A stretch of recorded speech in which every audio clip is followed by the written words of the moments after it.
कांग्रेस का इतिहास गवाह है कि वो कभी पंजाब के लिए काम नहीं कर सकती और जो काम करना भी चाहता है वो उसको आगे हजार रोड़े खड़े कर देती है।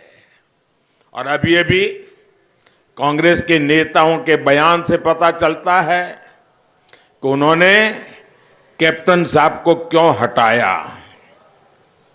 उन्होंने खुद कहा है कि पंजाब सरकार को हम नहीं चलाते थे, कैप्टन साहब की सरकार को दिल्ली के नेता कह रहे हम नहीं चलाते थे, भारत सरकार चला रही थी।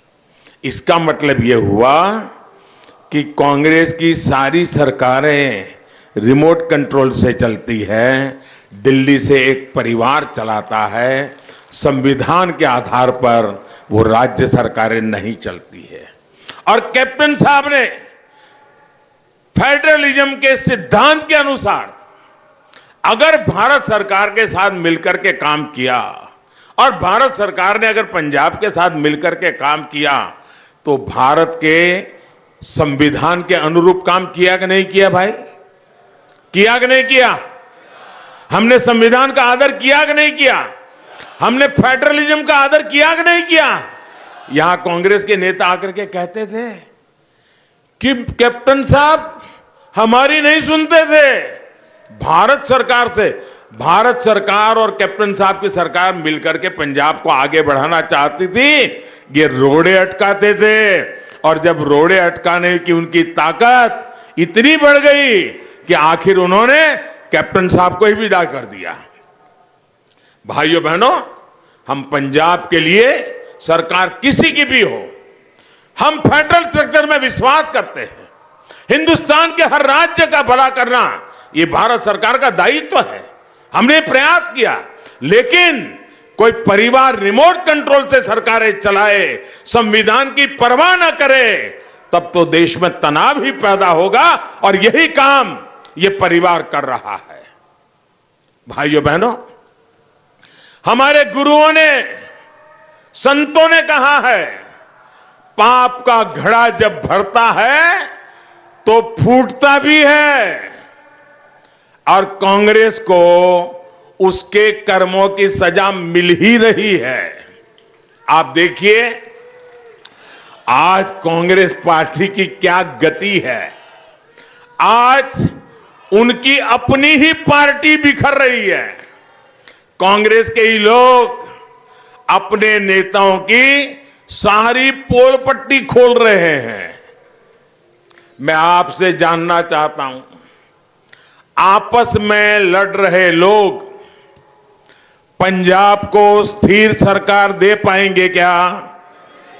पूरी ताकत से जवाब दीजिए, स्थिर सरकार दे पाएंगे क्या? पंजाब का भला कर पाएंगे क्या? पंजाब के सपने पूरे कर पाएंगे क्या? अपनी कुर्सी बचाने में जुटे ये लोग पंजाब का विकास कर पाएंगे क्या? साथियों, आजादी के बाद इतने दशकों में पंजाब के पास कम ही विकल्प रहे। हम जब अकाली दल के साथ थे, और आज अकाली दल का एक दूसरा रूप ढींडसा साहब के नेतृत्व में हमारे साथ आज भी है, हम जब अकाली दल के साथ थे तो उन्हें बड़ा भाई मानकर हमेशा हमने अपनी छोटी भूमिका को स्वीकार किया था। दिल में सिर्फ एक ही बात थी, जिस बात में पंजाब का भला होगा वही करेंगे। एक समय ऐसा था, अकाली दल के पास पूर्ण बहुमत नहीं था, भाजपा के लोगों के समर्थन के बिना अकाली की सरकार नहीं चल सकती थी। और उस स्थिति में कुदरती न्याय तो यह कहता था कि डिप्टी सीएम बीजेपी का बनना चाहिए था। मेरा साथी मनोरंजन कालिया डिप्टी सीएम बनने के हकदार थे, लेकिन उस समय भी हमारे साथ अन्याय हुआ। बादल साहब ने अपने बेटे को ही डिप्टी सीएम बना दिया। उसके बावजूद भी पंजाब की भलाई के लिए हमारे पास ज्यादा एमएलए थे, सरकार घर जा सकती थी। हमने वो पाप नहीं किया क्योंकि हमारे दिल में सिर्फ और सिर्फ पंजाब का उज्जवल भविष्य है।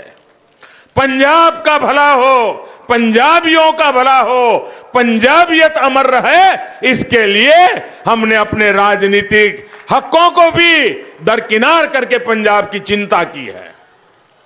भाइयों बहनों, लेकिन पहली बार बीजेपी सबसे बड़े और भरोसेमंद विकल्प के रूप में, एक सही विकल्प के रूप में आज पंजाब के सामने आई है।